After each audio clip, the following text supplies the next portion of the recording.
106 ان میں سے اکثر لوگ اللہ پر ایمان لائے بھی ہیں تو اس کے ساتھ شرک بھی کرتے ہیں۔ یہ بڑی خطرناک آیت ہے، اور روایات میں جو جملہ ملتا ہے وہ یہ کہ شرک تمہارے دلوں میں مثلا چیونٹی کی طرح، جیسے ایک چیونٹی معمولی سی حرکت کرتی ہے اس طرح موجود ہوتی ہے۔ اس سے وہ شرک مراد نہیں ہے کہ اللہ کے ساتھ کسی اور کو معبود قرار دینا، جسے شرک جلی کہتے ہیں۔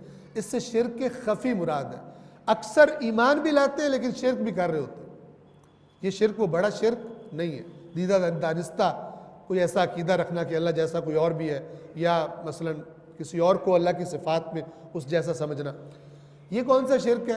مثلا انسان بعض اوقات اللہ کی نافرمانی کر کے شیطان کی اطاعت کر لیتا ہے، حالانکہ اللہ تعالیٰ نے بتایا ہوا ہے کہ کیا آپ نے اس کو دیکھا جس نے اپنی خواہش کو اپنا رب بنا لیا؟ یہ خبردار کرنے کے لیے کہ یہ چیز تجھے بالآخر خدا سے مکمل دور لے جائے گی اگر تو اللہ کے قانون کے علاوہ کسی اور قانون کو بھی کسی اور کے آگے بھی سر جھکاتا ہے، اگرچہ وہ تیری خواہش ہی کیوں نہ ہو کہ جو شیطان ہی کی ایک کا وسوسہ ہوتی ہے۔